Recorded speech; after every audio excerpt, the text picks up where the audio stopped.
자, 다 같이 사도신경 하시겠습니다. 나는 전능하신 아버지 하나님 천지의 창조주를 믿습니다. 나는 그의 유일하신 아들 우리 주 예수 그리스도를 믿습니다. 그는 성령으로 잉태되어 동정녀 마리아에게서 나시고 본디오 빌라도에게 고난을 받아 십자가에 못 박혀 죽으시고 장사된 지 사흘 만에 죽은 자 가운데서 다시 살아나셨으며 하늘에 오르시어 전능하신 아버지 하나님 우편에 앉아 계시다가 거기로부터 살아있는 자와 죽은 자를 심판하러 오십니다. 나는 성령을 믿으며 거룩한 공교회와 성도의 교제와 죄를 용서받는 것과 몸의 부활과 영생을 믿습니다. 아멘.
도신교회 어린이 여러분, 안녕하세요. 온라인 예배로 만나게 돼서 반가워요. 반갑습니다. 오늘부터는 선생님들하고 함께 온라인 예배를 드리게 되었어요. 아직 우리가 함께 같은 예배당에 모여서 예배를 드릴 수 있는 환경이 아니라서 너무 안타깝지만 그래도 집에서도 교회에 앉아 있는 것처럼 진실한 마음으로 하나님 앞에 예배를 드릴 수 있었으면 좋겠습니다.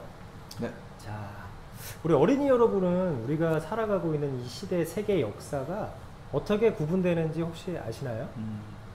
우리가 굉장히 좀 긴 시간을 살아오고 있는데 어떻게 시대를 나누어서 구분을 할 수 있을까요?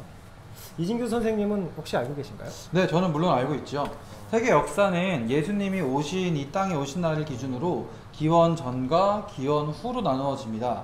이 BC는 Before Christ의 약자로 예수님이 태어나시기 전의 시대이고, AD는 라틴어로 아노 도미니라고 하는 그리스도의 시간이라는 뜻이라고 하네요. 맞아요.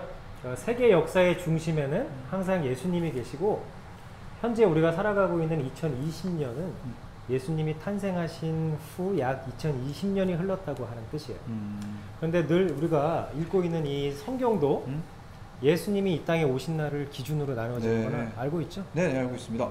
네. 우리 고학년 친구들 다 알고 있겠는데, 예수님이 우리 죄 때문에 인간의 몸으로 이 땅에 오시기 전의 일들을 기록한 부분이 구약이고, 예수님이 이 땅에 오신 이후의 일을 기록한 부분을 신약이라고 합니다. 우리 도신교회 어린이 친구들하고 무슨 얘기를 나누면 좋을까, 선생님들 모여서 일주일 동안 고민도 많이 했는데, 우리는 이번 기회에 구약시대 인물들에 대해서 알아보고 하나님이 그 인물들을 통해서 어떻게 역사하셨는지 성경을 통해서 찾아보는 시간을 갖도록 했어요. 그러면은 구약 성경에 기록되어 있는 순서대로 알아보면 너무 좋을 것 같아요. 네, 그래요. 그러니까 오늘은 아담과 하와 이후에 가장 처음에 등장하는 사람들인 가인과 아벨에 대해서 한번 알아볼게요. 어떤 일이 있었는지 먼저 성경 말씀, 창세기 4장 1절부터 5절까지 한번 같이 읽어볼까요? 네. 시작. 아담이 그의 아내 하와와 동침하매 하와가 임신하여 가인을 낳고 이르되 내가 여호와로 말미암아 등남하였다 하니라. 그가 또 가인의 아우 아벨을 낳았는데 아벨은 양치는 자였고 가인은 농사하는 자였더라. 세월이 지난 후에 가인은 땅의 소산으로 제물을 삼아 여호와께 드렸고 아벨은 자기도 양의 첫 새끼와 그 기름으로 드렸더니 여호와께서 아벨과 그의 제물은 받으셨으나 가인과 그의 제물은 받지 아니하신지라. 가인이 몹시 분하여 안색이 변하니. 아멘. 자, 여러분, 가인과 아벨은 누굴까요? 이 사람들이 누군지 알아보려면 잠시 또 에덴 동산으로 갔다 와야 돼요. 하나님은 천지를 창조하신 후에 에덴 동산을 만들어서 아담과 하와를 그곳에 살게 하셨어요. 하나님은 그곳에서 나는 각종 맛있는 열매들 모두 먹어도 되지만 딱 하나, 선과 악을 알게 하는 선악과만은 절대로 먹지 말라고 말씀하셨어요. 하지만 선악과를 먹으면 선과 악을 알게 되어서 하나님처럼 될 수 있다라는 뱀의 꼬임에 넘어가서 하와는 하나님의 말씀을 어기고 선악과를 따먹게 되죠. 근데 이거 혼자만 먹은 게 아니라 아담에게까지 주어서 먹게 했어요. 그 결과로 어떻게 되었나요? 둘이 에덴 동산에서 쫓겨나지 않았나요? 그렇죠. 쫓겨났을 뿐만 아니라 남자는 평생 땀을 흘려서 일을 해야지만이 먹고 살 수 있는. 지금 이진규 선생님도 평생 땀 흘려서 먹고 살고 있잖아요. 네. 남자들은 그런 할 수밖에 없는 상황이 됐고, 여자들은 반면에 아이를 낳는 고통이 생겼어요. 이거 생각해 봅시다. 아담과 하와는 하나님이 진흙으로 그냥 만드셨는데 이제는 여자가 아이를 낳는 고통이 생긴 거예요. 그리고 뱀은 어떻게 됐나요? 뱀은 원래도 기어다니지 않았나요? 글쎄, 그거는 잘 모르겠어요. 근데 뱀은 배로 기어다니고 살아있는 동안은 평생 흙을 먹고 지내는 그런 저주를 또 받았습니다. 아니, 그러면 우리가 지금 바쁘고 힘들게 일하고 있는 이유가 전부 다 하와 때문인 거네요. 이제 준다고 또 먹지 말라는 걸 덥석 먹는 것도 뭐 잘한 건 아니에요. 잘한 건 아닌데, 아무튼 비록 하나님의 명령을 어기고 에덴 동산에서 쫓겨난 처지가 되었지만 아담과 하와는 서로 끊임없이 사랑했었던 것 같아요. 그럴 수밖에도 없었을 텐데 뭐 세상에 둘밖에 없으니까 서로 의지하면서 지냈을 거예요.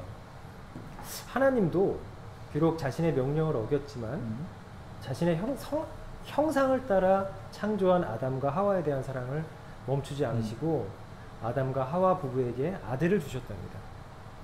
그 아들의 이름이 가인이고 가인을 낳은 뒤에는 하와는 여호와의 도우심으로 내가 아들을 얻었다라고 고백했어요.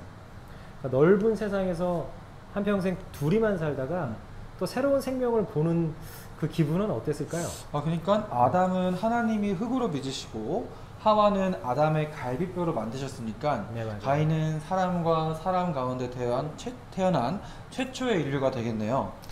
성경에 기록되어 있는 내용으로 보면 그렇죠.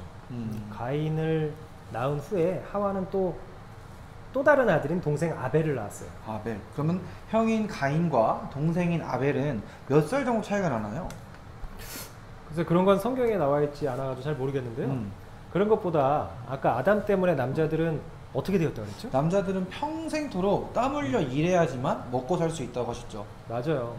그래서 가인과 아벨도 이제 남자이기 때문에 일을 해야 했는데 가인은 농사를 짓는 사람이 되었고 농사.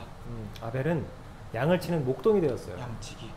아담과 하와는 에덴 동산에서 비록 쫓겨나기는 했지만 그래도 하나님께 계속 감사하고 하나님을 기쁘시게 해드리기 위해서 살아왔다는 것을 우리가 엿볼 수가 있는데 그건 바로 하나님께 제사를 드렸다라는 거예요. 제사. 가인과 아벨도 세월이 지난 후에 하나님께 제사를 드리기 위해서 제물을 드리게 됩니다.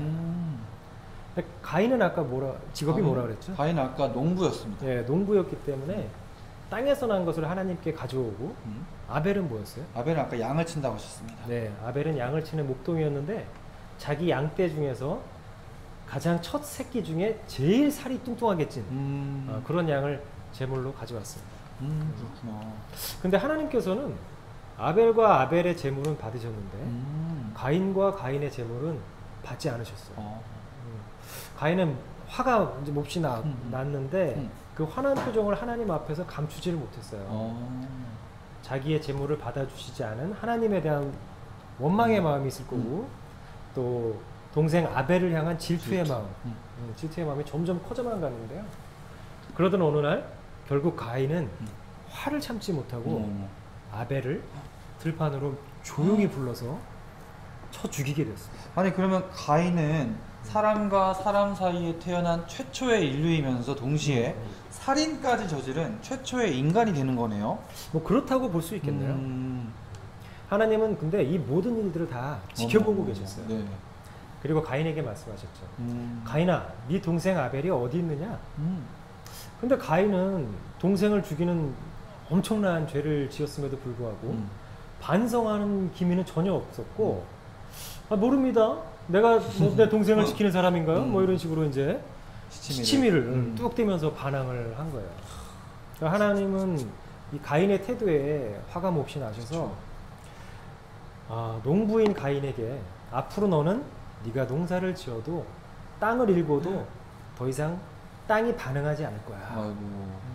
그리고 너는 지금 살고 있는 곳에서 쫓겨나 평생을 떠도는 자가 될 거야. 네, 이렇게 말씀을 하셨어요. 가인은 떠도는 사람이 되었을 때 다른 사람들이 자기를 마치 자기가 동생을 죽인 것처럼 죽이면 어떨까, 어떻게 할까 이런 두려움이 너무나 컸어요. 하지만 하나님은 이런 죄가 큰 가인한테도 사랑을 베푸시는데 네. 누구든지 가인을 죽이는 자에게는 7배의 벌을 받게 7배. 하셨고 또 특별한 표를 주셔서 다른 사람이 절대 가인을 죽이지 못하도록 해주셨어요. 그 뒤로 가인은 하나님 앞을 떠나서 에덴의 동쪽 노 땅으로 가서 노 땅. 거기서 살게 되었습니다. 가인과 아벨에 대한 이야기가 이런 내용이었군요. 근데 저는 사실 한편으로는 가인의 기분도 조금 이해할 수 있을 것 같아요. 그렇죠. 왜냐면은 아벨도 양을 치느라 고생했지만 가인도 하루 종일 농사일이 힘들었을 거고 맞아요. 똑같이 제사를 지냈는데 아니 왜 아벨의 제사만 받으시고 가인의 제사는 받지 않으셨다면은 저 같아도 속상하고 화가 났을 것 같아요. 그렇죠. 혹시 하나님이 제물로 올라오는 그 양고기는 좋아하시고 양고기. 야채를 싫어하시는 게 아니라면은 왜 하필 아벨의 제사만 받으시고 가인의 제사는 받아주시지 않았을까요? 글쎄 구약 성경에는 왜 가인의 제사는 받지 않고 아벨의 제사만 주셨는지 뭐 정확한 설명은 나와 있지 않아요. 그렇구나. 근데 우리가 신약 성경 히브리서 11장 4절을 찾아보면 네. 이렇게 나와 있어요. 믿음으로 아벨은 가인보다 더 나은 제사를 하나님께 드림으로 의로운 자라 하시는 증거를 얻었으니 하나님이 그 예물에 대하여 증언하심이라. 그가 죽었으나 그 믿음으로써 지금도 말하느니라. 히브리서 내용으로 미루어 보면 아벨의 제사는 믿음으로 진정한 마음으로 드렸고 네. 가인의 제사는 믿음이 없이 형식적인 제사로 드린 건 아닌가. 그래서 하나님이 받지 않으신 것으로 우리가 생각을 해볼 수 있을 것 같아요. 근데 요즘도 우리가 하나님 앞에 제물을 바치면서 제사를 드리나요? 아니요, 저희는 그렇지 않죠. 왜 그렇죠? 저희는 이미 제물이 되신 분이 계시기 때문이죠. 네네, 맞아요.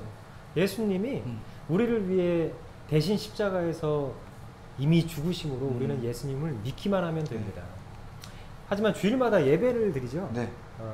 그래서 현재를 살아가는 우리들한테는 예배가 곧 제사인 셈인데요. 우리가 예배를 드리는 마음가짐과 태도에 따라서 아벨의 제사처럼 하나님이 받으시는 예배가 되기도 하고 가인의 제사처럼 하나님이 받지 않는 그런 예배가 될 수 있을 것 같아요. 특히 요즘처럼 코로나로 인해서 네. 우리가 주일날 교회에 나와 예배를 드릴 수 없는 그런 환경인데 뭐 온라인 예배를 드릴 수밖에 없지만 진실한 마음으로 믿음으로 신실한 예배를 드린다면 네. 하나님이 아벨의 제사처럼 기쁘게 받아주시지 않을까 그렇게 생각을 해봅니다. 아, 네네. 이제 이해가 되네요. 그러니까 온라인 예배라고 아무도 보는 사람이 없으니까 뭐 누워서 준비 없이 편하게 드려도 되는 게 아니라 하나님은 우리를 늘 지켜보고 계시고 예배를 드리고 있는 우리의 마음까지도 보시고 계신 거네요. 그렇죠. 그럼 우리 어린이 친구들 온라인 예배가 비록 9시지만 조금만 더 일찍 일어나서 세수도 하고 기도도 하고 그 진실한 믿음의 마음으로 예배를 준비해보는 건 어떨까요? 자, 그럼 기도로 네. 예, 말씀을 마쳐볼까요? 네. 다 같이 기도하겠습니다.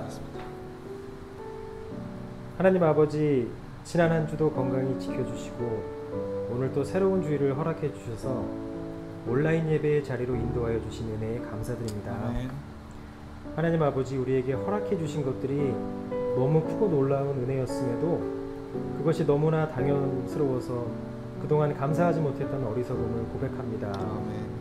매일 학교에 나가서 얼굴을 맞대고 친구들과 공부하고 교제하는 시간들, 하나님 주신 좋은 환경 속에서 마음껏 나가서 뛰어놀 수 있었던 시간들, 주일마다 교회에 나와서 함께 찬양 부르고 말씀을 듣던 시간들, 하나님이 모두 회복시켜 주실 것을 믿습니다. 아멘.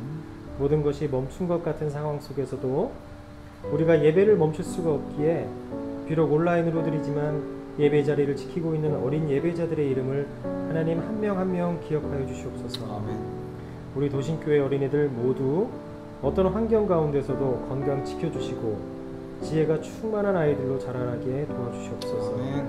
우리 아이들의 어린 시절부터 하나님이 택하여 만나주셨으니 앞으로 살아가는 모든 일생을 하나님이 함께하여 주시고 환경과 상황에 개의치 않고 예배의 자리를 지키는 참된 그리스도인으로서 자라게 해주시옵소서. 아멘. 아이들을 양육하는 부모들에게도 하나님 축복하여 주셔서 아이들이 자라는데 필요한 모든 것들을 충분히 공급하는데 어려움이 없도록 지켜주시되 하나님을 아는 것이 지혜의 근본됨을 먼저 가르칠 수 있는 부모들이 될 수 있도록 인도하여 주시옵소서. 살아계신 예수님의 이름으로 기도합니다. 아멘.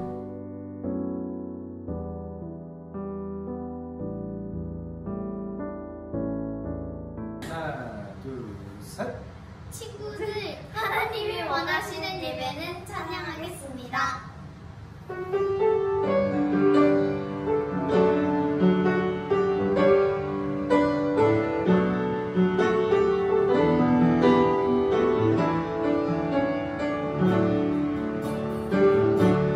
하나님이 원하시는 예배는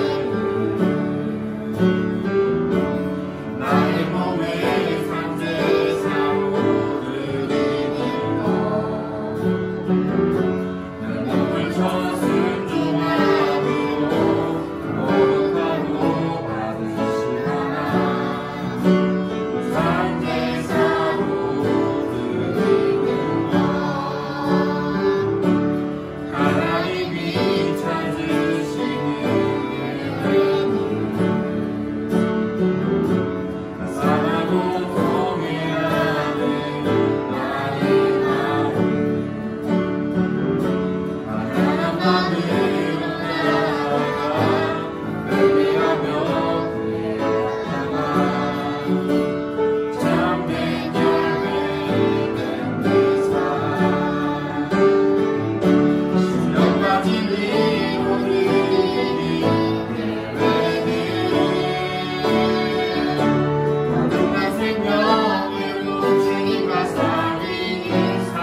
주기도문으로 예배를 마치겠습니다.